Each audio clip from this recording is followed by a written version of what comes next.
എല്ലാവർക്കും ലെറ്റ്സ് ക്രാക്കിലേക്ക് സ്വാഗതം. അപ്പോൾ നമ്മളൊരു പ്രത്യേക ടോപ്പിക്കിൽ നിന്നുള്ള ചോദ്യങ്ങൾ എടുത്തിട്ടുള്ളത്. പ്രധാനപ്പെട്ട കുറച്ച് PYQs എടുത്തിട്ടുണ്ട് കേട്ടോ. അപ്പോൾ നമുക്ക് ഒരുവിധം, അതായത് നമ്മൾ ഡിസ്കസ് ചെയ്ത ടോപ്പിക്കിൽ നിന്നുള്ള ചോദ്യങ്ങളില്ല, അതിനുശേഷം വരുന്ന കുറച്ച് ടോപ്പിക്കിൽ നിന്നുള്ള ചോദ്യങ്ങളാണ് എടുത്തിട്ടുള്ളത്. ഓക്കെ, യഥാർത്ഥ ലായനിയുമായി ബന്ധപ്പെട്ട പ്രസ്താവന തിരഞ്ഞെടുക്കുക. യഥാർത്ഥ ലായനി എന്താണ് എന്ന് നമുക്ക് അറിഞ്ഞിരിക്കണം. ഓക്കെ, അപ്പോൾ ഇത് വായിച്ചു കഴിയുമ്പോൾ കിട്ടും. ഒന്നാമത്തത് ഇതിൽ നിന്നും ശരിയായതല്ലേ വേണ്ടത്? ഓക്കെ, ഫസ്റ്റ് ക്വസ്റ്റ്യൻ, തീവ്രമായ പ്രകാശം കടത്തിവിടുമ്പോൾ പ്രകാശപാത കാണാൻ കഴിയുന്നു. ഒരു ട്രൂ സൊല്യൂഷൻ അഥവാ യഥാർത്ഥ ലായനിയുടെ ഗുണമാണോ? അല്ല. രണ്ടാമത്തത്, ഫിൽറ്റർ പേപ്പർ ഉപയോഗിച്ച് കണികകളെ അരിച്ചു മാറ്റാൻ കഴിയില്ല. അപ്പോൾ അത് ശരിയാണ്. അനക്കാതെ വെക്കുമ്പോൾ കണികകൾ അടിയുന്നു. അടിയോ? യഥാർത്ഥ ലായനിയാണേ, അടിയില്ല. ഡി, ഫിൽറ്റർ പേപ്പർ ഉപയോഗിച്ച് കണികകളെ അരിച്ചു മാറ്റാൻ കഴിയും. അരിച്ചു മാറ്റാൻ കഴിയില്ല.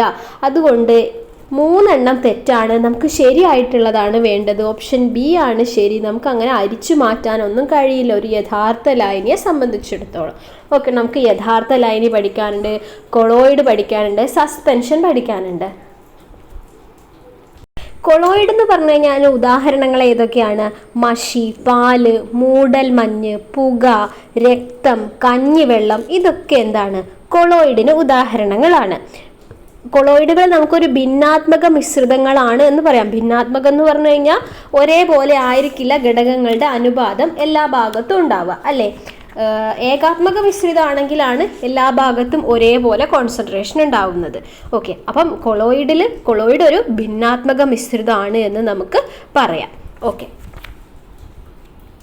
അടുത്ത ചോദ്യത്തിലേക്ക് പോവാണ്. സസ്പെൻഷൻ പിന്നെ അറിയാലോ. സസ്പെൻഷൻ എന്ന് പറഞ്ഞു കഴിഞ്ഞാൽ നമുക്ക് കാണാൻ കഴിയുന്ന അത്രയും വലുപ്പമുള്ള കണികകളായിരിക്കും ആ സസ്പെൻഷൻ എന്ന് പറയുന്ന ലായനിയിൽ ഉണ്ടാവുക. അപ്പോൾ അതിനെ പ്രകാശത്തിനെ പ്രതിഫലിപ്പിക്കാൻ കഴിയും. അതേപോലെ ഈ കണികകൾ അടിയും.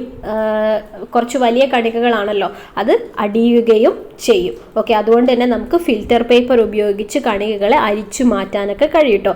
സസ്പെൻഷൻ ഉദാഹരണം ചളിവെള്ളം, ചുണ്ണാമ്പ് വെള്ളമൊക്കെ സസ്പെൻഷന് ഉദാഹരണമാണ്. ഇതൊക്കെ നമ്മൾ ഓൾറെഡി ഏത് വീഡിയോ എന്ന് എനിക്ക് ഓർമ്മയില്ല, ഈ ലായനികളൊക്കെ കൃത്യമായിട്ട് ഞാൻ പറഞ്ഞിട്ടുള്ളതാണ്.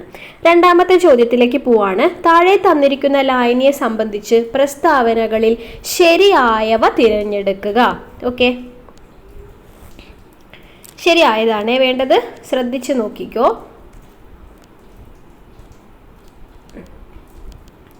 ഓക്കെ, എല്ലാം കാണാലോ അല്ലേ? ലീനത്തിൻ്റെ സ്വഭാവം ലേയത്വത്തെ സ്വാധീനിക്കുന്ന ഒരു ഘടകമാണ്. 2, പൂരിത ലായനി ഉണ്ടാകുന്നതിന് മുമ്പുള്ള അവസ്ഥയിൽ ലായനിയെ അതിപൂരിത ലായനി എന്ന് വിളിക്കുന്നു. 3, ഒരു നിശ്ചിത താപനിലയിൽ പരമാവധി ലീനം ലയിച്ചു ചേർന്ന് കിട്ടുന്ന ലായനിയാണ് പൂരിത ലായനി. എല്ലാ ലവണങ്ങളുടെയും ലേയത്വം താപനില കൂടുമ്പോൾ കൂടുന്നു. നമുക്ക് ശരിയായതാണേ വേണ്ടത്. ഈ 4 വായിച്ച ശേഷം ഓപ്ഷൻസ് താഴെയാണ് ഇരിക്കുന്നത്. ശേഷം നിങ്ങളൊന്ന് നോക്കി നോക്കൂ. നമുക്ക് നോക്കാം. ഇതിൽ ആൻസർ വരുന്നത് ഓപ്ഷൻ എ ആണ്. 1ഉം 3ഉമാണ് എന്ത് ശരിയായിട്ടുള്ളത്. ഓക്കെ, അപ്പം നോക്കി നോക്കാം. ലീനത്തിൻ്റെ സ്വഭാവം ലേയത്വത്തെ സ്വാധീനിക്കുന്ന ഒരു ഘടകമാണ്. ആണല്ലോ. ലീനം എന്താ, ലായകം എന്താ, ലായനി എന്താന്നൊക്കെ നമുക്കറിയാം. പൂരിത ലായനി ഉണ്ടാകുന്നതിന് മുമ്പുള്ള അവസ്ഥയിൽ ലായനിയെ അതിപൂരിത ലായനി എന്ന് വിളിക്കുന്നു. ശരിയാണോ? അതിപൂരിത ലായനി അല്ല, അപൂരിത ലായനിയാണ്. അപൂരിത ലായനിയാണ് പിന്നീട് എന്തായിട്ട് മാറുന്നത്? പൂരിത ലായനിയായിട്ട് മാറുന്നത്. അതാണ് പിന്നീട് അതിപൂരിത ലായനിയായിട്ട് മാറുന്നത്. അങ്ങനെയാണ് അതിൻ്റെ ഒരു ഓർഡർ വരുന്നത്. അതുകൊണ്ട് രണ്ടാമത്തത് തെറ്റാണ്. മൂന്നാമത്തത്, ഒരു നിശ്ചിത താപനിലയിൽ പരമാവധി ലീനം ലയിച്ചു ചേർന്ന് കിട്ടുന്ന ലായനിയാണ് പൂരിത ലായനി. അത് ശരിയാണ്. ഓക്കെ, നാലാമത്തത്, എല്ലാ ലവണങ്ങളുടെയും ലേയത്വം താപനില കൂടുമ്പോൾ കൂടുന്നു. ആക്ച്വലി ലേയത്വം താപനില കൂടുമ്പോൾ കൂടും, പക്ഷേ എല്ലാ ലവണങ്ങളുടെയും എന്ന് പറഞ്ഞു കഴിഞ്ഞാൽ തെറ്റാണ്. കാരണം താപനില കൂടുന്നതിനനുസരിച്ച് എല്ലാ ലായനികളുടെയും ലേയത്വം കൂടുന്നില്ല. നമുക്ക് ചില എക്സാമ്പിൾ പറയുന്നുണ്ട്. പൊട്ടാസ്യം നൈട്രേറ്റ്, ഈ പൊട്ടാസ്യം ക്ലോറൈഡ്, ഇതിൻ്റെയൊക്കെ ലേയത്വം എന്താണ്? താപനില കൂടുമ്പോൾ കൂടും. പക്ഷേ നമ്മൾ ഒരു ഗ്രാഫ് പഠിക്കുന്നുണ്ട്, കാൽസ്യം സൾഫേറ്റിൻ്റെ ലേയത്വം താപനില കൂടുമ്പോൾ കുറയുകയാണ് ചെയ്യുന്നത്. അതായത് നമ്മളിങ്ങനെ ഗ്രാഫ് വരയ്ക്കുന്ന സമയത്ത് എക്സ് ആക്സിസിൽ ടെമ്പറേച്ചറും വൈ ആക്സിസിൽ നമ്മുടെ ലേയത്വമാണ് ക്വാണ്ടിറ്റി എങ്കിൽ ഈ നേരത്തെ പറഞ്ഞ പൊട്ടാസ്യം നൈട്രേറ്റ് ക്ലോറൈഡ് ഒക്കെ ഇല്ലേ, അത് ഇങ്ങനെയൊക്കെ ആയിരിക്കും ഉണ്ടാവുക. പക്ഷേ കാൽസ്യം സൾഫേറ്റിൻ്റെ ഗ്രാഫ് നോക്കിയാൽ നിങ്ങൾക്ക് കാണാം ഇങ്ങനെ ആയിരിക്കും അതിൻ്റെ ഷേപ്പ്. അപ്പോൾ കാൽസ്യം സൾഫേറ്റിൻ്റെ ലേയത്വം താപനില കൂടുമ്പോൾ കുറയുകയാണ് ചെയ്യുന്നത് എന്നൊരു എക്സെപ്ഷൻ നമ്മൾ പഠിക്കുന്നുണ്ട്. അതുകൊണ്ട് തന്നെയാണ് ഈ 4ാമത്തെ പോയത് തെറ്റിപ്പോയത്. ഓക്കെ, അപ്പോൾ നമ്മുടെ ആൻസർ ഏതാ വരിക? 1ഉം 3ഉമാണ് ശരിയായിട്ടുള്ളത്. So answer is option A, 1ഉം 3ഉം ശരിയാണ്.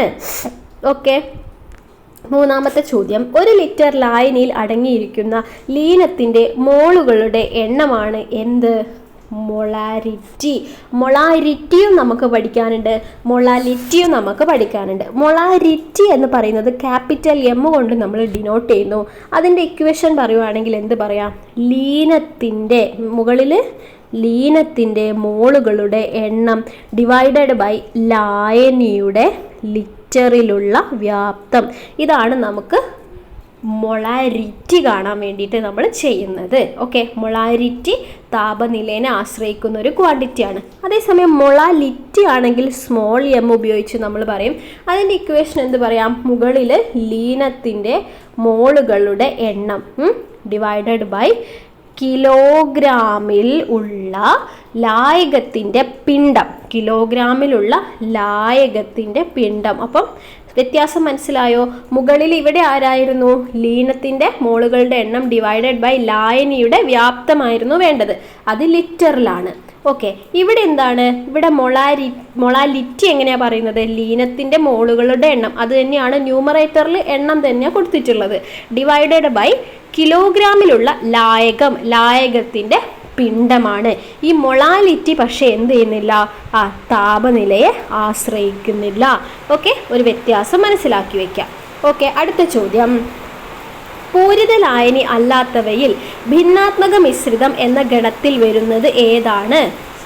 ഭിന്നാത്മക മിശ്രിതം എന്ന് പറഞ്ഞു കഴിഞ്ഞാൽ കോൺസെൻട്രേഷൻ ഒരേപോലെ അല്ലാത്തതാണ് ഭിന്നാത്മകം. അപ്പം നമ്മുടെ ആൻസർ ഏതാണ് വരിക? ഓപ്ഷൻ ബി, കഞ്ഞിവെള്ളമാണ് വരിക. കഞ്ഞിവെള്ളം. ഓക്കെ, ഭിന്നാത്മക മിശ്രിതം എന്ന ഗണത്തിൽ വരുന്നത് കഞ്ഞിവെള്ളമാണ്. അടുത്ത ചോദ്യം, 5ാമത്തെ ചോദ്യത്തെ, സബ്ലിമേഷൻ നടക്കുമ്പോൾ എന്താ സംഭവിക്കുക? സബ്ലിമേഷൻ എന്ന് പറഞ്ഞു കഴിഞ്ഞാൽ ഉത്പതനം എന്ന് നമുക്ക് പറയാം അല്ലേ. ഉത്പതനം എന്ന് പറഞ്ഞു കഴിഞ്ഞാൽ എന്താ? ഖരപദാർത്ഥങ്ങൾ ചൂടാക്കിയാൽ നമുക്കറിയാം ദ്രാവകമായിട്ടാണ് മാറുക. പക്ഷേ ഇവിടെ ദ്രാവകം ആകാതെ നേരിട്ട് എന്താവുന്നു? വാതകമാകുന്ന പ്രക്രിയനെയാണ് നമ്മൾ ഉത്പതനം എന്ന് പറയുന്നത്. അപ്പോൾ നമ്മുടെ ആൻസർ ഏത് വരും? ഓപ്ഷൻ എ, ഖരരൂപം എന്തായിട്ട് മാറുന്നു? വാതകമായിട്ട് മാറുന്നു. ഉദാഹരണം, പാറ്റ ഗുളിക, അയഡിൻ, കർപ്പൂരം, അമോണിയം ക്ലോറൈഡ്, ഇതൊക്കെ സബ്ലിമേഷൻ എന്ന് കണ്ടിട്ട് ഞെട്ടണ്ട. എന്താണ് നമ്മൾ മലയാളത്തിൽ പറഞ്ഞത്? ഉത്പതനം. 2 വാക്കും പഠിച്ചു വെച്ചോട്ടോ. ഉത്പതനത്തിന് ഉദാഹരണങ്ങളാണ്. പുറത്ത് നല്ല മഴ പെയ്യുന്നുണ്ട്, അതിൻ്റെ സൗണ്ട് നിങ്ങൾക്ക് ഡിസ്റ്റർബൻസ് ആവുന്നുണ്ടോ എന്ന് എനിക്കിനി ഇത് റെക്കോർഡ് ചെയ്ത് കഴിഞ്ഞാൽ തന്നെ മനസ്സിലാവുള്ളൂ കേട്ടോ. ഞാൻ ബാക്കി കണ്ടിന്യൂ ചെയ്യാണ്. ഓക്കെ, അപ്പം നമുക്കറിയാം ഉത്പതനം എവിടെയൊക്കെ സഹായിക്കുന്നതെന്ന് വെച്ച് കഴിഞ്ഞാൽ, ഇപ്പം അമോണിയം ക്ലോറൈഡും മണലും ചേർന്ന മിശ്രിതത്തിലെ ഘടകങ്ങളെ വേർതിരിക്കാൻ വേണ്ടി നമ്മൾ ഉപയോഗിക്കുന്ന രീതിയാണ് ഏത്? ഉത്പതനം എന്ന് പറയുന്നത്. അതിന് കാരണം എന്താണെന്ന് ചോദിച്ചാൽ നിങ്ങൾ എന്താ പറയുക? അമോണിയം ക്ലോറൈഡിന് എന്ത് സ്വഭാവമുണ്ട്? ഉത്പതന സ്വഭാവമുണ്ട്. അതുകൊണ്ട് തന്നെ നമുക്ക് അതിനെ വേർതിരിക്കാൻ വേണ്ടിയിട്ട് ഈ ഒരു മെത്തേഡ് ഉപയോഗിക്കാം. ഓക്കെ, ഇതേപോലെ നമുക്ക് എന്തൊക്കെ പഠിക്കാനുണ്ട്? ക്രൊമാറ്റോഗ്രഫി, സെൻട്രിഫ്യൂഗേഷൻ, അതേപോലെ തന്നെ ആംശിക സ്വേദനം, കാന്തിക വിഭജനം, ഇതൊക്കെ നമുക്ക് പഠിക്കാനുണ്ട് അല്ലേ. ഓക്കെ, ഇപ്പോൾ പഞ്ചസാര ലായനിയിൽ നമുക്ക് വേർതിരിക്കാൻ വേണ്ടിയിട്ട് നമ്മൾ ഉപയോഗിക്കുക ഏത് മെത്തേഡാണ്? കറണ്ട് പോയി. അതായത് നമ്മൾ പറഞ്ഞത് മിശ്രിതങ്ങളെ വേർതിരിക്കുന്ന മെത്തേഡുകളാണ്. അപ്പോൾ പഞ്ചസാര ലായനിയാണ് നമ്മുടെ മിശ്രിതമെങ്കിൽ നമ്മൾ എങ്ങനെ അതിനെ വേർതിരിക്കുന്നു വെച്ച് കഴിഞ്ഞാൽ സ്വേദനം എന്ന് പറയുന്ന മാർഗമാണ് നമ്മൾ അതിൽ സ്വീകരിക്കുക. അപ്പോൾ അവിടെ എന്താ സംഭവിക്കുന്നത്? ജലം ഈ സ്വേദനം എന്ന് പറയുന്ന പ്രക്രിയയിൽ ബാഷ്പീകരണ ശീലമുള്ള ഒരു ഘടകം ഉണ്ടായിരിക്കും. ഓക്കെ, ബാക്കിയുള്ളതിനെ നമുക്ക് സാധാരണ രീതിയിൽ ബാഷ്പീകരിക്കാൻ ആവാത്തതും ആയതിനാൽ ഈ ഘടകങ്ങളെ നമ്മൾ വേർതിരിക്കാൻ വേണ്ടിയിട്ട് ഉപയോഗിക്കുന്നതാണ് സ്വേദനം എന്ന് പറയുന്നത്. അപ്പോൾ ഇവിടെ ജലം നീരാവിയായിട്ട് മാറും. പഞ്ചസാര എന്ത് ചെയ്യുന്നില്ല? ബാഷ്പീകരിക്കപ്പെടുന്നില്ല. സോ പഞ്ചസാര ലായനിയുടേത് ചോദിച്ചാൽ സ്വേദനമാണ് പറയുക. അതേപോലെ തന്നെ ഉപ്പ് വെള്ളത്തിൽ നിന്ന് ഉപ്പും ജലവും വേർതിരിച്ചെടുക്കുന്ന പ്രക്രിയ ചോദിച്ചാലും സ്വേദനമാണ്. പിന്നെ അതേപോലെ കുത്തിവയ്പ്പിന് സ്റ്റോറേജ് ബാറ്ററികളിലും മറ്റും ഉപയോഗിക്കാനുള്ള ഡിസ്റ്റിൽഡ് വാട്ടർ ഉണ്ടല്ലോ. കുത്തിവയ്പ്പിനും അതേപോലെ തന്നെ സ്റ്റോറേജ് ബാറ്ററികളിലും മറ്റും നമ്മൾ ഉപയോഗിക്കുന്ന ഡിസ്റ്റിൽഡ് വാട്ടർ കേട്ടിട്ടുണ്ടാവുമല്ലോ. അത് നിർമ്മിക്കുന്ന പ്രക്രിയയും ഏത് തന്നെയാണ്? സ്വേദനമാണ്. ഓക്കെ, പിന്നെ നമുക്ക് അംശിക സ്വേദനം എന്താന്ന് പഠിക്കാനുണ്ട്. അംശിക സ്വേദനം എന്ന് പറഞ്ഞു കഴിഞ്ഞാൽ ഉദാഹരണം നമ്മൾ ഉപയോഗിക്കുന്നത് പെട്രോളും മണ്ണെണ്ണയും വേർതിരിക്കാൻ വേണ്ടിയിട്ടാണ് നമ്മൾ എന്ത് ഉപയോഗിക്കുന്നത്? അംശിക സ്വേദനം ഉപയോഗിക്കുന്നത്. ഓക്കെ, അതെപ്പോഴാണ് ഉപയോഗിക്കാന്ന് വെച്ച് കഴിഞ്ഞാൽ മിശ്രിതത്തിൽ അടങ്ങിയിരിക്കുന്ന ഘടകങ്ങളുടെ തിളനിലകൾ ശ്രദ്ധിക്കുക. തിളനിലകൾ തമ്മിൽ ചെറിയ വ്യത്യാസമേ ഉള്ളുവെങ്കിൽ, അവിടെയാണ് പോയിന്റ്, ചെറിയ വ്യത്യാസമേ ഉള്ളുവെങ്കിൽ അവയെ വേർതിരിക്കാൻ നമ്മൾ ഉപയോഗിക്കുന്ന മാർഗമാണ് അംശിക സ്വേദനം എന്ന് പറയുന്നത്. ഓക്കെ, അതാണ് കാരണം ചോദിച്ചാൽ പറയാം. ഇനി കാന്തിക വിഭജനം പിന്നെ എളുപ്പമാണല്ലോ. എന്താണ്? കാന്തിക സ്വഭാവം ഉണ്ടായിരിക്കും. ഇരുമ്പ് പൊടിയും മണലും തമ്മിൽ വേർതിരിക്കാൻ വേണ്ടി നമ്മൾ ഉപയോഗിക്കുന്ന മാർഗം കാന്തിക വിഭജനമാണ്. കാരണം എന്താ? ഇരുമ്പ് പൊടിക്ക് കാന്തിക സ്വഭാവം ഉള്ളതിനാൽ. ഓക്കെ,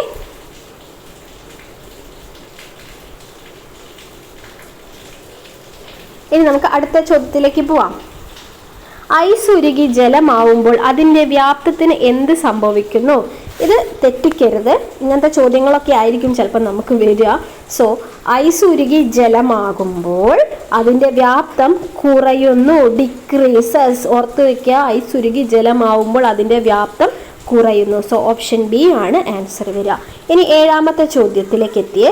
ചുവടെ കൊടുത്തിരിക്കുന്നവയിൽ ഹരിതഗൃഹവാതകം അല്ലാത്തത് ഏതാണ്?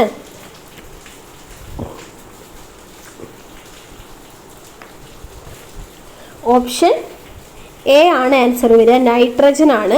ബാക്കിയെല്ലാം എന്താണ്? ഹരിതഗൃഹവാതകം അല്ലേ? കാർബൺ ഡൈ ഓക്സൈഡ് ഏറ്റവും പ്രധാനപ്പെട്ടത്. പിന്നെ മീഥേൻ, ക്ലോറോ ഫ്ലൂറോ കാർബണൊക്കെ നമ്മൾ ഹരിതഗൃഹവാതകങ്ങളിൽ പഠിക്കുന്നതാണ്. അടുത്ത ചോദ്യം, എട്ടാമത്തെ ചോദ്യം, ഹരിതഗൃഹവാതകങ്ങളിൽ ഏറ്റവും പ്രധാനപ്പെട്ട വാതകം ഏതെന്നൊരു ചോദ്യം. അപ്പം നമ്മളിപ്പോൾ ഓൾറെഡി പറഞ്ഞു, option D carbon dioxide ആണ് ശരിയായ ഉത്തരം. അടുത്ത ചോദ്യം, ചുവടെ നൽകിയിരിക്കുന്ന അയിരുകളിൽ അലൂമിനിയം അടങ്ങിയിട്ടില്ലാത്തത് ഏതാണ്? അപ്പം നമുക്ക് അയിരുകൾ പഠിക്കാനുണ്ട്. അപ്പോൾ അലൂമിനിയത്തിൻ്റെ അയിരുകൾ ഏതൊക്കെയാണ് എന്ന് നമുക്ക് അറിയാലോ. ഏതൊക്കെയാ? ക്രയോലൈറ്റ് ഉണ്ട്, കയോലിനൈറ്റ് ഉണ്ട്. കയോലിനൈറ്റ് ആക്ച്വലി എനിക്ക് അറിയില്ലായിരുന്നു കേട്ടോ. ഇനി അത് അല്ലെങ്കിൽ നിങ്ങളൊന്ന് കമൻറ്റ് ചെയ്യണേ, ഇതിലാണെന്നാണ് പറയുന്നത്. പിന്നെ ബോക്സൈറ്റ് ഉണ്ട്. സിഡറൈറ്റ് അലൂമിനിയത്തിൻ്റെ ആണോ? അല്ല, സിഡറൈറ്റ് ആക്ച്വലി ഏതിൻ്റെ? ഇരുമ്പിൻ്റെ ആണ് നമ്മൾ പഠിക്കുന്നത്. ഇരുമ്പിൻ്റെ നമ്മൾ എന്തൊക്കെ പഠിക്കുന്നുണ്ട്? ഹെമറ്റൈറ്റ്, മാഗ്നറ്റൈറ്റ്, അയൺ പൈറൈറ്റിസ്, സിഡറൈറ്റും കൂടി ഉണ്ട് കേട്ടോ. സിഡറൈറ്റും കൂടി ഉണ്ട്. ഓക്കെ, ബാക്കിയെല്ലാം ഏതിൻ്റെയാണ്? അലൂമിനിയത്തിൻ്റെ ആണ്. ഏതൊക്കെ? ബോക്സൈറ്റ്, ക്രയോലൈറ്റ്, പിന്നെ ഒരു ഡയാസ്പോർ ഒക്കെ പഠിക്കുന്നുണ്ട്. കയോലിനൈറ്റ് എനിക്ക് അറിയില്ലായിരുന്നു. ഓക്കെ, അപ്പോൾ ആൻസർ ഓപ്ഷൻ ഡി ആണ് വരുന്നത്. അടുത്തത്, അലൂമിനിയത്തിൻ്റെ അയിരായ ബോക്സൈറ്റിൻ്റെ രാസസൂത്രം. രാസസൂത്രം പലരും ശ്രദ്ധിച്ചു കാണില്ല, ഒന്ന് പഠിച്ചു വെച്ചോ. Option B Al2O3.2H2O. Al2O3.2H2O. Okay, അടുത്ത ചോദ്യം, സിങ്കിൻ്റെ അയിര് ഏതാണ്? സിങ്കിൻ്റെ അയിര് ഓപ്ഷൻ ഡി കലാമിനാണ്. ഹെമറ്റൈറ്റ് നമ്മൾ പഠിച്ചു, അയേണിൻ്റെ ആണ്.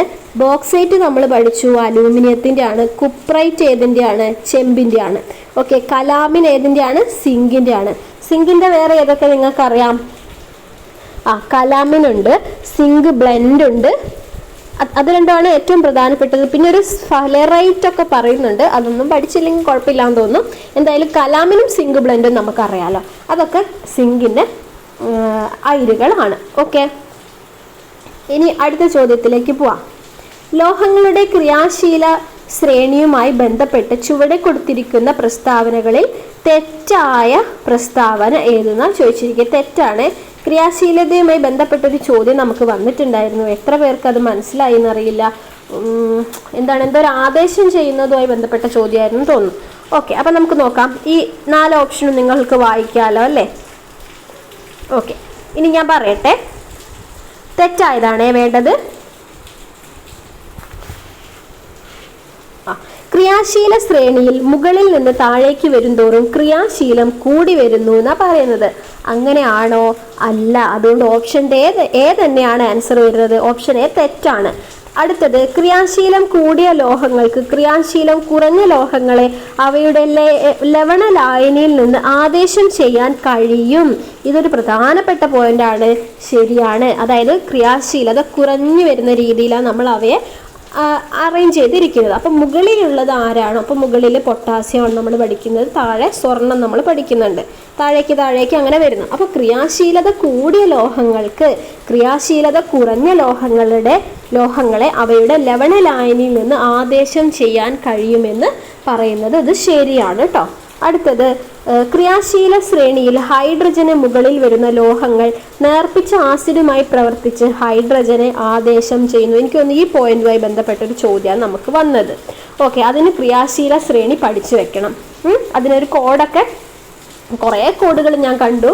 അതായത് ഒരു ക്ലാസ്സിൻ്റെ അടിയിൽ കമൻറ്റ് ബോക്സിൽ നിന്ന് എനിക്ക് കിട്ടിയൊരു കോഡാണ്, എൻ്റെ സ്വന്തം കോഡല്ല കേട്ടോ, ഞാൻ പറയാം കേട്ടോ. ഡി, ക്രിയാശീല ശ്രേണിയിൽ ഹൈഡ്രജന് താഴെയായി വരുന്ന ലോഹങ്ങൾ നേർപ്പിച്ച ആസിഡുമായി പ്രവർത്തിക്കാത്തവയാണ്. ഓക്കെ, അതും ശരിയാണ്. അത് നിങ്ങൾ ക്രിയാശീല ശ്രേണി ശരിക്കും അതുമായി ബന്ധപ്പെട്ട പോയിന്റുകൾ പഠിച്ചു വെക്കണം. അത് മനസ്സിലാക്കി പഠിച്ചാൽ നിങ്ങൾക്ക് കിട്ടും കേട്ടോ. ഞാനത് സൈലത്തിലെ ക്ലാസ് കണ്ടിട്ടാണ് മനസ്സിലാക്കിയത്, അല്ലാതെ എനിക്കത് അറിയില്ലായിരുന്നു. ഓക്കെ, അപ്പോൾ ക്രിയാശീല ശ്രേണിയാണ് താഴെ കൊടുത്തത്. എന്താണ് ക്രിയാശീല ശ്രേണി എന്ന് പറഞ്ഞു കഴിഞ്ഞാൽ, ലോഹങ്ങളെ അവയുടെ രാസപ്രവർത്തന ശേഷി കുറഞ്ഞു വരുന്നതിനനുസരിച്ച് ക്രമീകരിച്ച ശ്രേണിയാണ് ക്രിയാശീല ശ്രേണി. രാസപ്രവർത്തന ശേഷി കേട്ടോ, അതാണ് ഇവിടെ പറയുന്നത്. ഓക്കെ, അപ്പം ഇതാണ് താഴേക്ക് കണ്ടോ. Potassium, sodium, calcium, magnesium, aluminium, zinc, iron, nickel, tin, lead, hydrogen, പിന്നെ അതിൻ്റെ താഴേക്ക് കോപ്പർ, സിൽവർ, സ്വർണം. ഓക്കെ, ഇവിടെ മുകളിൽ എഴുതിയത് കണ്ടോ, നേർപ്പിച്ച ആസിഡുമായി പ്രവർത്തിച്ച് ഹൈഡ്രജനെ ആദേശം ചെയ്യുന്നു. ഈ ഹൈഡ്രജന്റെ മുകളിലുള്ള എല്ലാവരും, കാരണം അവയ്ക്ക് ക്രിയാശീലത കൂടുതലാണ്. ഓക്കെ, താഴെ കൊടുത്തിരിക്കുന്നത് കണ്ടോ, നേർപ്പിച്ച ആസിഡുമായി പ്രവർത്തിച്ച് ഹൈഡ്രജനെ ആദേശം ചെയ്യുന്നില്ല, കാരണം അവയ്ക്ക് ക്രിയാശീലത, ഹൈഡ്രജന് താഴെയല്ലേ അവർ വരുന്നത്, ഹൈഡ്രജനെ കണ്ടോ അതിൻ്റെ താഴേക്കാണ് വരുന്നത്, ഹൈഡ്രജനെ ആദേശം ചെയ്യുന്നില്ല. ഈ കോപ്പർ ആയിരുന്നു തോന്നുന്നു നമ്മുടെ ഓപ്ഷനിൽ ഉണ്ടായിരുന്ന, ഞാനത് ശരിയാക്കിയിട്ടുണ്ട്, കാരണം ഇത് പഠിച്ചതുകൊണ്ടാണ് എനിക്കത് കിട്ടിയില്ല, എനിക്ക് മനസ്സിലാവില്ലായിരുന്നു. ക്വസ്റ്റ്യൻ എനിക്ക് ഓർമ്മയില്ല കേട്ടോ, എനിക്ക് തോന്നുന്നു കോപ്പറാണ് വന്നിട്ടുള്ളത് എന്ന്. ഓക്കെ, അപ്പോൾ അതിൻ്റെ ഒരു കോഡ് എന്താ ഞാൻ പഠിച്ചതെന്ന് വെച്ച് കഴിഞ്ഞാൽ, എനിക്ക് ഓർമ്മ വെച്ചിട്ട് പറയുവാണ്, PSC മാഷിന് എന്നുള്ളത് നമ്മൾ എഴുതുന്നത് ഇങ്ങനെയാണ്, MAZINE ഇങ്ങനെ വായിക്കണേ. PSC മാഷിന് എന്നുള്ളതാണ്, മാസിന് എന്നാണ് എഴുതിയത്. PSC മാസിന്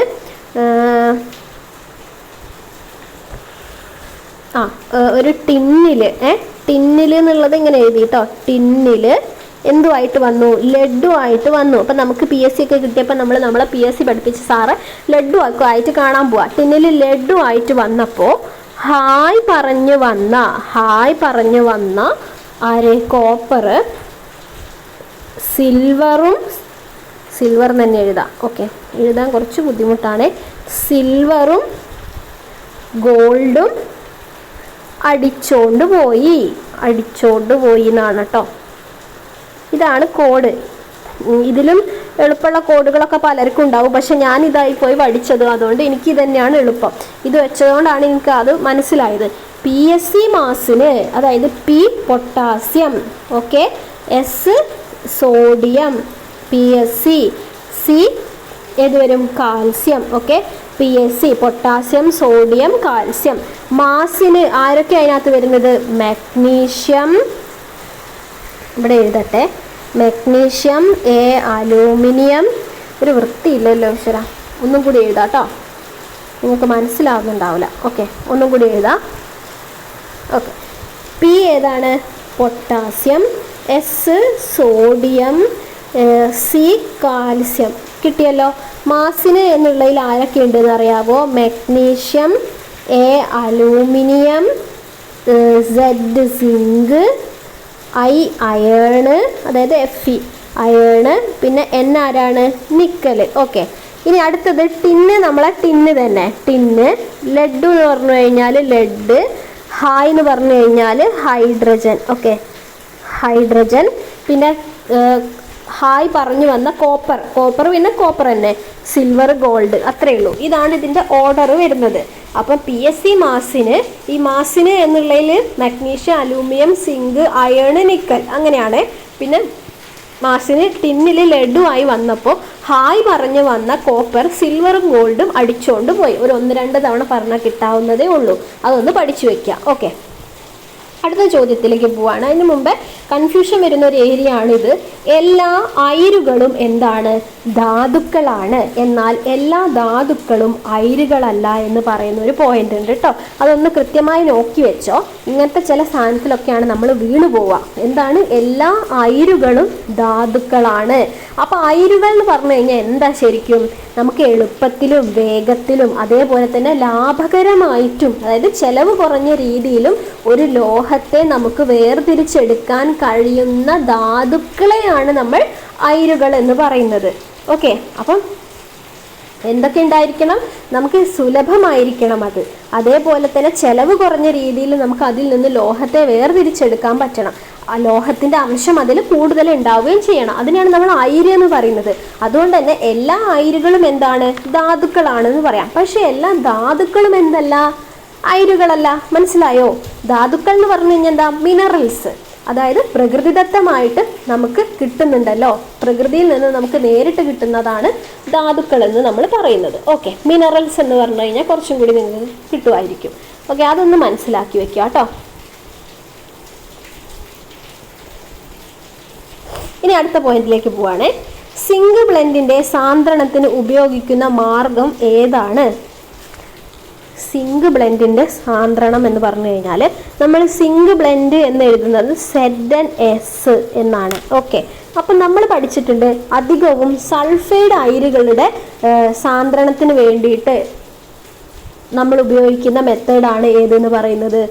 പ്ലവന പ്രക്രിയ എന്ന് പറയുന്നത്. സോ ഓപ്ഷൻ സി ആണ് നമ്മുടെ ആൻസർ വരിക. പ്ലവന പ്രക്രിയ എന്ന് പറഞ്ഞു കഴിഞ്ഞാൽ എപ്പോഴാണ് ഉപയോഗിക്കുക? ഈ അപദ്രവ്യം ഉണ്ടല്ലോ അതിന് സാന്ദ്രത കൂടുതലും അയിര് സാന്ദ്രത കുറഞ്ഞതുമാവുമ്പോഴാണ് നമ്മൾ പ്ലവന പ്രക്രിയ എന്ന് പറയുന്ന പ്രോസസ്സ് ഉപയോഗിക്കുക. അതായത് ഫ്രോത്ത് ഫ്ലോട്ടേഷൻ എന്ന് പറയും. ഓക്കെ, അതിന് ഉദാഹരണങ്ങളാണ് ഏതൊക്കെ? ഒന്ന് സിങ്ക് ബ്ലെൻഡ്, പിന്നെ ഗലീന കേട്ടിട്ടുണ്ടാവും. ഗലീന, ലെഡിൻ്റെ അല്ലേ ഗലീന, അതായത് PbS എന്ന് പറയും. അതേപോലെ കോപ്പർ പൈറേറ്റ്, ഇതിനൊക്കെയാണ് നമ്മൾ പ്ലവന പ്രക്രിയ ഉപയോഗിക്കുന്നത്. ഓക്കെ, അപ്പം നമുക്കറിയാം ലോഹ നിഷ്കർഷണം എന്ന് പറയുന്നത് കുറച്ചൊരു ചിലർക്ക് കൺഫ്യൂഷനുള്ളൊരു ഏരിയ ആണ്. മനസ്സിലാക്കി വെക്കുക. ലോഹ നിഷ്കർഷണം എന്ന് പറഞ്ഞു കഴിഞ്ഞാൽ എന്താണ്? ഒരു അയിരിൽ നിന്ന് നമ്മൾ ശുദ്ധലോഹം വേർതിരിക്കുന്നത് വരെയുള്ള മുഴുവൻ പ്രോസസ്സും കൂടി ചേർത്തിട്ടാണ് നമ്മൾ ലോഹ നിഷ്കർഷണം അഥവാ മെറ്റലർജി എന്ന് പറയുന്നത്. ഇതിന് 3 ഘട്ടങ്ങളുണ്ട്. അതിലൊന്നാണ് അയിരുകളുടെ സാന്ദ്രണം ആദ്യം പറയുന്നത്. അതിൽ വരുന്നതാണ് ഈ ജലപ്രവാഹത്തിൽ കഴുകിയെടുക്കൽ, അതേപോലെ പ്ലവന പ്രക്രിയ, കാന്തിക വിഭജനം, ലീച്ചിങ് ഒക്കെ കേട്ടിട്ടില്ലേ? ക്വസ്റ്റ്യൻ വരുന്നുണ്ട് കേട്ടോ. അതൊക്കെ എന്ത് വരുന്നതാണ്? അയിരുകളുടെ സാന്ദ്രണത്തിൽ വരുന്നതാണ്. ഇനി നമ്മൾ ഈ സാന്ദ്രീകരിച്ച അയിരിൽ നിന്ന് എന്ത് ചെയ്യും? ലോഹത്തെ വേർതിരിക്കും. അവിടെയാണ് നമ്മൾ കാൽസിനേഷൻ, റോസ്റ്റിംഗ് ഒക്കെ പഠിക്കുന്നത്. അതിനുശേഷം ലാസ്റ്റത്തെ പ്രോസസ്സാണ് ലോഹ ശുദ്ധീകരണം എന്ന് പറയുന്നത്. അവിടെയാണ് ഏതൊക്കെ പഠിക്കുന്നത്? ഉരുക്കി വേർതിരിക്കൽ, അതേപോലെ തന്നെ സ്വേദനം, വൈദ്യുത വിശ്ലേഷണ ശുദ്ധീകരണം, ഇതൊക്കെ വരുന്നത്. ഓക്കെ, അപ്പോൾ അതിലൊന്നാണ് നമ്മളിപ്പോൾ പറഞ്ഞ ഏത്? പ്ലവന പ്രക്രിയ. അയിരുകളുടെ സാന്ദ്രണത്തിൽ വരുന്നതാണ് പ്ലവന പ്രക്രിയ. ഓക്കെ, ഇനി അടുത്ത ചോദ്യത്തിലേക്ക് പോവാം. ബോക്സൈറ്റിന്റെ സാന്ദ്രണത്തിന് ഉപയോഗിക്കുന്ന മാർഗം ഏതാണ്? നമ്മളിപ്പോൾ പറഞ്ഞു എന്താണ് സാന്ദ്രണം എന്നൊക്കെ എല്ലാവർക്കും മനസ്സിലായിട്ടുണ്ടാവും. അപ്പോൾ ബോക്സൈറ്റ് എന്ന് പറഞ്ഞിട്ടുണ്ടെങ്കിൽ അലൂമിനിയത്തിൻ്റെ ആണ്. അപ്പോൾ അലൂമിനിയത്തിൻ്റെ ബോക്സൈറ്റ് വേർതിരിക്കുന്ന ഒരു രീതിയാണ് ഏത്? ഏറ്റവും ഇമ്പോർട്ടൻ്റ് ആണ്, എപ്പോഴും ക്വസ്റ്റ്യൻ വരുന്നതാണ്. ഓപ്ഷൻ സി ലീച്ചിങ് ആണ് ആൻസർ വരുന്നത്. ഓപ്ഷൻ സി ലീച്ചിങ് ആണ് ആൻസർ വരിക. ഓക്കെ, അടുത്ത ചോദ്യം. ബേക്കിംഗ് സോഡ എന്ന പദാർത്ഥത്തിന്റെ രാസസൂത്രം ഏതാണ്? നമുക്കറിയാം സോഡിയം ബൈകാർബണേറ്റ് ആണ് എന്നറിയാം. ഓക്കെ, അപ്പം NaOHും ഇതൊക്കെ നമുക്ക് ക്യാൻസൽ ചെയ്യാം. NaNO3 ഇതിലേതാണ് എന്നാ സംശയം. അപ്പം ബൈകാർബണേറ്റ് എന്നുള്ളത് കൊണ്ട് തന്നെ നമ്മുടെ ആൻസർ വരും ഓപ്ഷൻ ബി, NaHCO3. അതാണ് സോഡിയം ബൈകാർബണേറ്റ്. അപ്പം സോഡിയം കാർബണേറ്റ് ആണ് ഇത് Na2CO3 എന്ന് പറയുന്നത്. അതേതാണ്? അലക്കുകാരമാണ്. അലക്കുകാരം അഥവാ വാഷിംഗ് സോഡ. ഓക്കെ, ഇത് അപ്പക്കാരം. ഓക്കെ, അറിയാലോ, അപ്പക്കാരും അലക്കുകാരും. ഇനി നമുക്ക് കൺഫ്യൂഷൻ വരുന്നത് ഏതാ? NaNO3 ഉണ്ടല്ലോ, NaNO3 അതേതാ? അത് ചിലി, അതായത് NaNO3 കേട്ടോ. NaNO2 എനിക്കറിയില്ല. NaNO3 എന്താണ്? NaNO3 ആണ് നമ്മൾ പറയുന്ന സോഡിയം നൈട്രേറ്റ്, അതായത് ചിലി സാൾട്ട് പീറ്റർ എന്ന് കേട്ടിട്ടില്ലേ? അതാണ് ചിലി സാൾട്ട് പീറ്റർ കേട്ടോ. ഓക്കെ, ഇനി ഏതാ? ഇതേതാ? NaOH ഏതാ? NaOH എന്ന് പറഞ്ഞിട്ടുണ്ടെങ്കിൽ സോഡിയം ഹൈഡ്രോക്സൈഡ് ആണ്. അതിൻ്റെ മറ്റൊരു പേരാണ് കാസ്റ്റിക് സോഡ. ഏതാണ്? Caustic soda. ഓക്കെ, അടുത്ത ചോദ്യത്തിലേക്ക് പോട്ടെ. കാന്തം നിർമ്മിക്കാൻ ഉപയോഗിക്കുന്ന ലോഹസങ്കരം. കാന്തം നിർമ്മിക്കാൻ നമ്മൾ ഉപയോഗിക്കുന്നത് ഓപ്ഷൻ സി, അൽനിക്കോ ആണ്. അൽനിക്കോ. അതിൽ ആരൊക്കെയാണ് ഉള്ളത് എന്നൊക്കെ നമുക്ക് പഠിക്കണ്ടേ? അത് നമുക്ക് നോക്കാം, ആരൊക്കെയാണ് ഉള്ളതെന്ന്. Option C, alnico. എത്രാമത്തെ ചോദ്യം എത്തി എന്നൊക്കെ മറന്നുപോയി. 16ാമത്തെ ചോദ്യം എത്തിയിട്ടുണ്ട് കേട്ടോ നമ്മൾ. Okay, option C, alnico. അടുത്തതും കൂടി പറയട്ടെ. താഴെ കൊടുത്തിരിക്കുന്നവയിൽ ലോഹസങ്കരമായ അൽനിക്കോയിൽ അടങ്ങിയിട്ടില്ലാത്ത മൂലകം ഏതാണ്? അപ്പം അതിൽ ആരൊക്കെ ഉണ്ട് നമുക്ക് പഠിക്കണം. Aluminium, nickel, cobalt, iron. ഇതിലില്ലാത്ത ഒരാളാരാ? അയൺ ഉണ്ട്, അലൂമിനിയം ഉണ്ട്, നിക്കലുണ്ട്. ക്രോമിയം ഇല്ല അല്ലേ? ക്രോമിയം നിക്രോമിലാണ് നമ്മൾ പഠിക്കുന്നത്. അതുകൊണ്ട് നമ്മുടെ ആൻസർ ഓപ്ഷൻ സി ആണ് വരുന്നത്. ഞാൻ ഇവിടെ കൊടുത്തിട്ടുണ്ടെന്ന് തോന്നുന്നു. ഓക്കെ, ഇതൊക്കെയാണ് നമുക്ക് പഠിക്കാനുള്ളത് കേട്ടോ. ഇവിടെയാണോ? ഇതാണ് പ്രധാനപ്പെട്ടത്. നമുക്കൊന്ന് നോക്കി നോക്കാം. സ്റ്റെയിൽ ആൻഡ് സ്റ്റീൽ എന്ന് പറഞ്ഞു കഴിഞ്ഞാൽ നമ്മൾ പാത്രങ്ങളും വാഹനങ്ങളുടെ ബോഡി അതൊക്കെ ഉണ്ടാക്കാൻ വേണ്ടിയിട്ട് ഉപയോഗിക്കുന്നതാണ് സ്റ്റെയിൽ ആൻഡ് സ്റ്റീൽ. ആരൊക്കെയുണ്ട്? ഇരുമ്പുണ്ട്. ഇരുമ്പ് എല്ലാത്തിലും ഉണ്ട് കേട്ടോ. ഇരുമ്പ്, ക്രോമിയം, നിക്കൽ, കാർബൺ.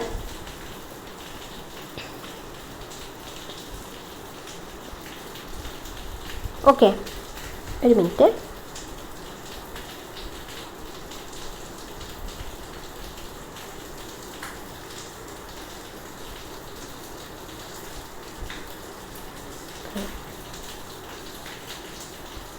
ഈ കാർബൺ നിക്രോമിൽ ഉണ്ടോയെന്ന് എനിക്കൊരു സംശയമുണ്ട്.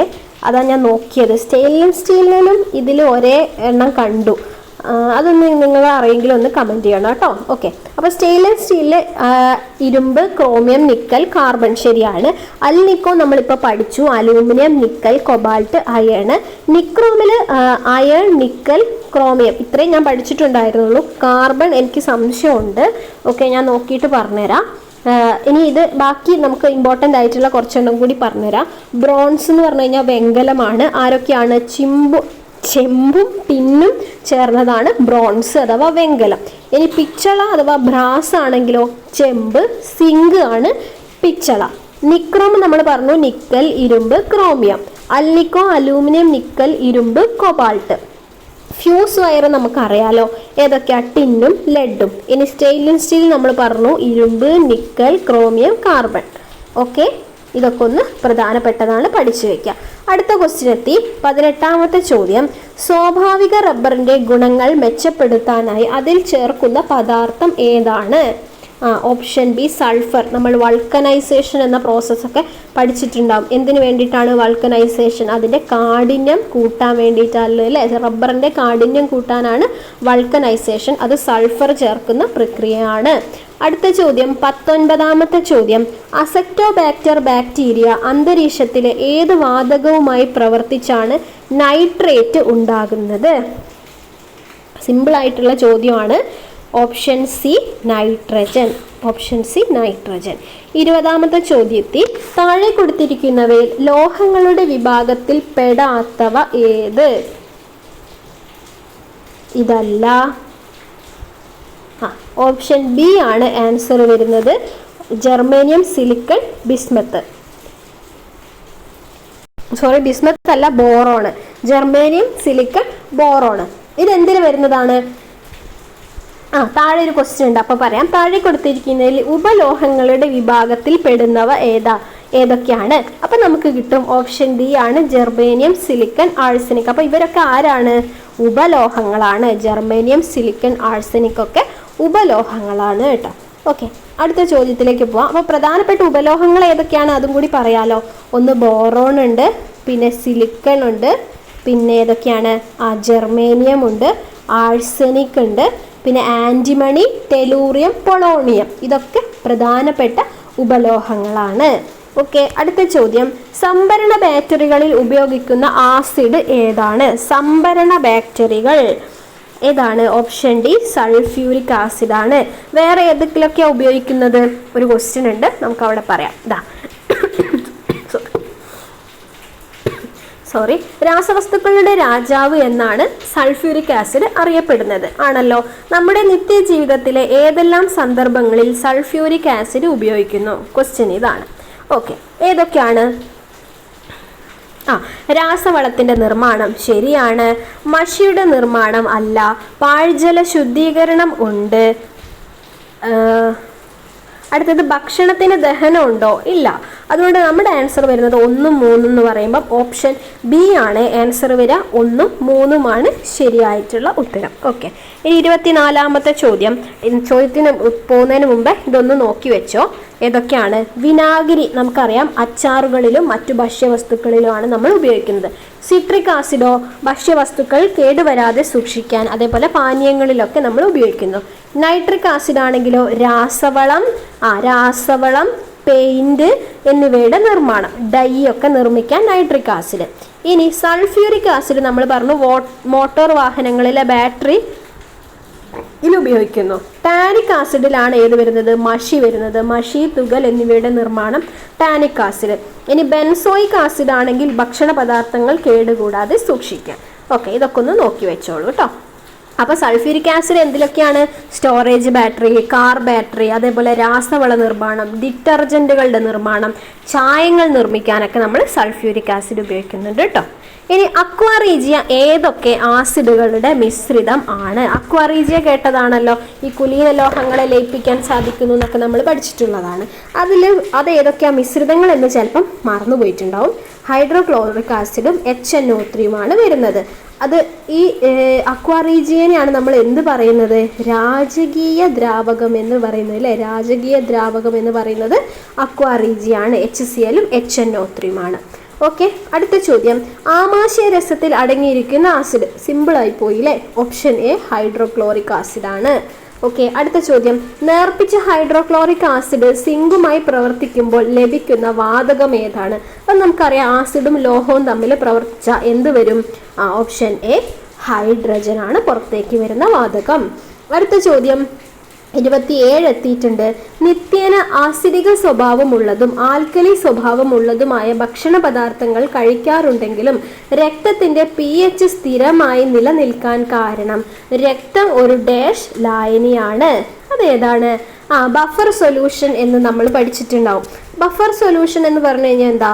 നമ്മൾ ചെറിയ അളവിൽ ആസിഡോ ആൽക്കലിയോ ഒക്കെ ചേർക്കുന്ന സമയത്ത് pH-ൽ വ്യതിയാനം സംഭവിക്കുമല്ലോ. പോസായിപ്പോയി, സോറി. എന്താ പറഞ്ഞത് നമ്മൾ? അങ്ങനെ pH-ന്റെ വ്യതിയാനം സംഭവിക്കുമല്ലോ. അതിനൊക്കെ പ്രതിരോധിക്കാൻ കഴിവുള്ള ലായനികളെയാണ് നമ്മൾ ബഫർ ലായനികൾ അഥവാ ബഫർ സൊല്യൂഷൻ എന്ന് പറയുന്നത്. അതിന് ഉദാഹരണമാണ്, ഏറ്റവും പെർഫെക്റ്റ് ഉദാഹരണമാണ് ബഫർ സൊല്യൂഷൻ, രക്തം. ഓക്കെ, അടുത്ത ചോദ്യം 28ാമത്തെ ചോദ്യം എത്തിയിട്ടുണ്ട്. അതിന് മുമ്പേ നമ്മൾ പഠിച്ചിരിക്കേണ്ട ഒരു കാര്യമാണ് ഏത്? നീല ലിറ്റ്മസ് പേപ്പറിന് ആസിഡിലെ നിറം ചുവപ്പ്, ആൽക്കലിയിലെ നിറം നീല. എൻ്റെ കയ്യിൽ ഇതിന് കോഡൊന്നും ഇല്ല കേട്ടോ. ഇതൊക്കെ ബേസിക് ആയിട്ടുള്ള കാര്യങ്ങളാണ്, നമ്മൾ ശ്രദ്ധിക്കാതെ പോകുന്നതാണ്. ഇതൊക്കെ ഒന്ന് നോക്കി വെച്ചിട്ട് പോവാം. ചുവന്ന ലിറ്റ്മസ് പേപ്പർ ആണെങ്കിൽ ആസിഡിൽ ചുവപ്പ്, ആൽക്കലിയിൽ നീല. ഇനി ചുവപ്പ് ലിറ്റ്മസ് പേപ്പർ പഠിക്കണമെന്ന് എനിക്കറിയില്ല. നീല ലിറ്റ്മസ് പേപ്പർ എന്തായാലും പഠിച്ചു വെച്ചോ. പിന്നെ ഫിനോഫ്തലിന് ആസിഡിൽ നിറമില്ല, ആൽക്കലിയിൽ പിങ്ക്. വെള്ള പേപ്പറിനാണെങ്കിലോ അതൊന്നും വേണ്ട, രണ്ടിലും വെള്ളയാണ്. പിന്നെ മീഥൈൽ ഓറഞ്ച് നോക്കി വെച്ചോ. മീഥൈൽ ഓറഞ്ചിന് ആസിഡിൽ ഇളം പിങ്ക് അല്ലെങ്കിൽ ചുവപ്പ് നിറമാണ്, ആൽക്കലിയിൽ ഇളം മഞ്ഞ നിറമാണ്. ഓക്കെ, അപ്പോൾ ഈ ബോക്സ് ഒന്ന് നോക്കി വെക്കാം. പിന്നെ എൻ്റെ അടുത്ത് പറഞ്ഞിട്ടുണ്ടായിരുന്നു ഇതിൻ്റെ PDF, ഞാൻ ഈ ക്വസ്റ്റ്യനും റിലേറ്റഡ് ആയിട്ടുള്ള കുറച്ച് കാര്യങ്ങളൊക്കെ ഉൾപ്പെടുത്തിയിട്ടുള്ള PDF ഉണ്ടല്ലോ, അത് ഇട്ട് കൊടുക്കുമോ എന്ന് ചോദിച്ചിട്ടുണ്ടായിരുന്നു. എനിക്ക് ഇടുന്നതിനൊരു കുഴപ്പമില്ല. ഇത് വീഡിയോ ആയിട്ട് ചെയ്യുന്നതുകൊണ്ടാണ് നിങ്ങൾക്ക് ഇത് കുറച്ചെങ്കിലും വൃത്തി തോന്നുന്നത്. ഇത് PDF ആയിട്ട് ഇടുമ്പം യാതൊരുവിധ വൃത്തി ഉണ്ടാവില്ല. കാരണം കണ്ടോ, ഇതിപ്പം എനിക്കിതിൽ സൂം ചെയ്തും സൂം ഔട്ട് ആക്കിയൊക്കെ നിങ്ങളെ കാണിച്ചു തരാമല്ലോ. PDF-ൽ എന്തൊക്കെയോ പോലെ ഉണ്ടാവുക. എനിക്ക് ഇട്ട് തരുന്നതിന് ഒരു കുഴപ്പമില്ല. ഇതുവരെ ചെയ്തതിൻ്റെ ഒക്കെ PDF ഞാൻ ടെലിഗ്രാമിൽ ഇട്ട് തരാം കേട്ടോ, അതിനൊന്നും ഒരു കുഴപ്പമില്ല കേട്ടോ. പക്ഷെ ഒരു എന്താ പറയുക, പഠിക്കുന്നവർക്ക് പിന്നെ എന്തായാലും കുഴപ്പമില്ല. നിങ്ങൾക്ക് ക്വസ്റ്റ്യൻസ് കാണാമല്ലോ, ഞാൻ ഇട്ട് തരാവേ. അടുത്ത ചോദ്യം, വ്യത്യസ്ത മണ്ണിനങ്ങളുടെ pH മൂല്യം തന്നിരിക്കുന്നു. ഏത് മണ്ണിലാണ് കുമ്മായം ചേർക്കേണ്ടത്? ഒരു ഇൻഡയറക്റ്റ് ആയിട്ടുള്ള ചോദ്യമാണ്. നമുക്കറിയാം കുമ്മായം നമ്മൾ ചേർക്കുന്നത് അസിഡിറ്റി കുറയ്ക്കാൻ വേണ്ടിയിട്ടാണ്. ഓക്കെ, അപ്പോൾ അസിഡിക് ആയിട്ടുള്ളതിലാണ് നമ്മൾ കുമ്മായം ചേർക്കേണ്ടത്. അപ്പോൾ 7, 9, 8 ഇതൊക്കെ എന്താണ്, ആൽക്കലി സ്വഭാവം കാണിക്കുന്നത്. അതിൽ നമ്മൾ ഇനി കുമ്മായം ചേർക്കണോ? വേണ്ട. സോ നമ്മുടെ ആൻസർ ഓപ്ഷൻ ഡി 5 വരിക. കാരണം നമുക്കറിയാം 7-ൽ താഴെയുള്ളത് ആരാണ്? ആസിഡാണ് അല്ലേ. 7-ന്റെ മുകളിലാണ് ആര് വരുന്നത്? ആൽക്കലി വരുന്നത്, ആൽക്കലി. ഓക്കെ, അടുത്ത ചോദ്യം, ഗോബർ ഗ്യാസിലെ പ്രധാന ഘടകം ഏതാണ്?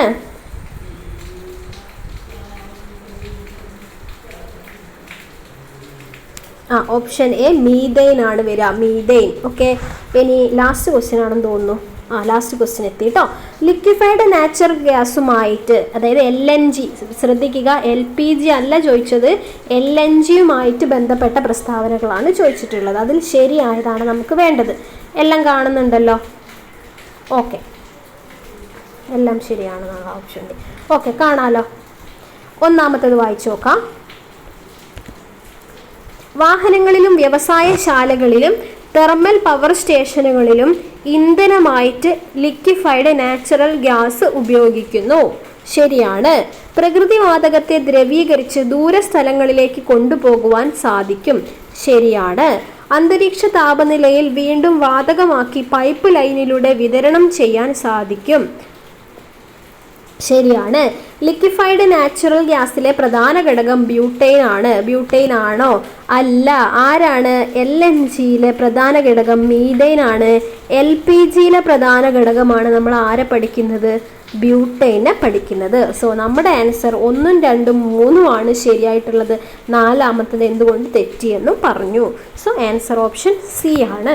ഓക്കെ, അപ്പോൾ ഇത്രയും ക്വസ്റ്റ്യൻസ് ഞാൻ എടുത്തിട്ടുള്ളൂ. 30 ചോദ്യങ്ങൾ നമ്മൾ ഡിസ്കസ് ചെയ്തിട്ടുണ്ട്. കുറച്ച് റിലേറ്റഡ് ആയിട്ടുള്ള കാര്യങ്ങളൊക്കെ ഞാൻ പറഞ്ഞു. ഇനി നമുക്ക് ബയോളജി ചെയ്യണമെന്നുണ്ടായിരുന്നു. ബയോളജിക്ക് ഞാൻ ഒത്തിരി വീഡിയോസ് ചെയ്തിട്ടിട്ടുണ്ട്, പക്ഷേ ടോപ്പിക്ക് വൈസായിട്ട് ഇട്ടിട്ടില്ല എന്ന് തോന്നുന്നു. അതിന് കുറച്ച് ക്വസ്റ്റ്യൻസ് ഞാൻ അങ്ങനെ കാണുന്നില്ല. ഇത്ര കെമിസ്ട്രിയും ഫിസിക്സും ഉള്ള പോലെ ക്വസ്റ്റ്യൻസ് അധികം അതിൽ കാണുന്നില്ല. നമുക്ക് നോക്കി നോക്കാം, ചെയ്യാൻ ശ്രമിക്കുക കേട്ടോ. പിന്നെ മാത്സ് ഒക്കെ നിങ്ങൾ ജെറിൻ സാറിൻ്റെ ക്ലാസ്സും ഇസ്മയിൽ സാർ, എനിക്ക് അറിയുന്ന അധ്യാപകരാണ് ഞാൻ പറഞ്ഞത്. ബാക്കിയുള്ളവരുടെ ക്ലാസ്സിനെ കുറിച്ച് എനിക്ക് അറിയാത്തതുകൊണ്ടാണ് ഞാൻ എനിക്ക് അറിയുന്നത് പറയുന്നത്. ജെറിൻ സാറിൻ്റെ കുറേ റിവിഷൻ ക്ലാസ്സുകളൊക്കെ സാറ് ഈ അവസാനത്തേക്ക് അപ്ലോഡ് ചെയ്തിട്ടുണ്ട്. അതൊക്കെ നിങ്ങൾ പറ്റിയൊന്ന് കാണും. അതായത് അതൊക്കെ സബ്ജക്റ്റ് അറിയുന്നവർ എടുത്തു തരുന്നതായിരിക്കും കുറച്ചും കൂടി നല്ലത്. ഇപ്പം മാത്സ് എനിക്ക് അറിയാം, പക്ഷെ അങ്ങനെ അറിഞ്ഞിട്ട് കാര്യമില്ലല്ലോ. കാരണം എന്താ, PSCൻ്റെ ഇത് അനുസരിച്ച് നമുക്ക് സ്പീഡിൽ ചെയ്യാൻ അറിയണം. അതിന് പല ട്രിക്കുകളും കാര്യങ്ങളും നമുക്ക് അറിയണം. അല്ലാതെ നമുക്ക് ഇങ്ങനെ വഴിക്കണക്കൊന്നും ആക്കി ചെയ്യാനുള്ള സമയം അവിടെ ഇല്ല. കാരണം മാത്സ് ചെയ്തിട്ടാണ് പലർക്കും സമയം പോകുന്നത്. സോ നിങ്ങൾ എന്ത് ചെയ്യുക, അങ്ങനത്തെ ട്രിക്കുകളും കാര്യങ്ങളും ടിപ്സൊക്കെ കിട്ടണമെങ്കിൽ അങ്ങനെ പഠിപ്പിക്കുന്ന അധ്യാപകരുടെ ക്ലാസ്സുകൾ തന്നെ കാണാൻ ശ്രമിക്കുക കേട്ടോ. അതുകൊണ്ടാണ് മാത്സ് ഞാൻ അധികം എടുക്കാത്തത്. പിന്നെ എനിക്ക് ഇതിൽ ഫോണിൽ ഇങ്ങനെ എഴുതി ഇതാക്കാനുള്ളൊരു ബുദ്ധിമുട്ട് അത് വേറെ ഉണ്ട്. അതുകൊണ്ടാണ് മാത്സ് വീഡിയോസ് അധികം ചെയ്യാത്തത്. പിന്നെ ഞാൻ സയൻസ് മെയിൻ എടുത്ത് പഠിച്ചിട്ടുള്ള ഒരാളാണ്. അതുകൊണ്ട് തന്നെ എനിക്ക് ആർട്സ് വിഷയങ്ങളും ഇങ്ങനത്തെ കാര്യങ്ങളൊക്കെ പറഞ്ഞു തരാൻ കുറച്ച് ബുദ്ധിമുട്ടാണ്. അതായത് ഇംഗ്ലീഷ്, മലയാളം, ഗ്രാമർ എനിക്ക് അറിയാഞ്ഞിട്ടും അറിയുന്ന രീതിയിൽ ഒരു ക്ലാസ് ഇട്ടപ്പം അത് ഒത്തിരി പേര് കണ്ടു, ഒത്തിരി കമൻസ് അതിന് വന്നു. ശരിക്കും ഞാൻ ഞെട്ടിപ്പോയി. കാരണം എനിക്ക് അറിയാത്തൊരു വിഷയമാണ് മലയാളം. എന്നിട്ട് ഞാനത് പഠിച്ചു കഴിഞ്ഞപ്പം എനിക്ക് അറിയുന്ന രീതിയിൽ ഞാൻ പറഞ്ഞു തരിക ചെയ്തത്. ഓക്കെ, അങ്ങനെ എനിക്ക് പറഞ്ഞു തരുന്നതിന് എനിക്ക് ബുദ്ധിമുട്ടൊന്നുമില്ല. പക്ഷെ എനിക്ക് തോന്നുന്നു ഈ ഇംഗ്ലീഷ് ഗ്രാമർ ആയാലും മാത്സ് ആയാലൊക്കെ അത് എക്സ്പീരിയൻസ്ഡ് ആയിട്ടുള്ള ആളുകൾ പറഞ്ഞു തരുന്നതായിരിക്കും കുറച്ചും കൂടി നല്ലത്. കാരണം ആ എക്സാംസ് ഹാളിൽ നമ്മൾ ഇങ്ങനെ ഡീറ്റെയിൽ ആയിട്ട് ചിന്തിക്കാനും ചെയ്യാനും എന്നുള്ള സമയം നമുക്ക് ഉണ്ടാവില്ല അല്ലേ? ഞാൻ പറഞ്ഞത് ശരിയല്ല? അപ്പം നിങ്ങൾ അങ്ങനത്തെ വീഡിയോസൊക്കെ മാക്സിമം കാണുക കേട്ടോ. ഓക്കെ, അപ്പോൾ എല്ലാവരും നന്നായിട്ട് പഠിക്കൂ. All the best. Thank U.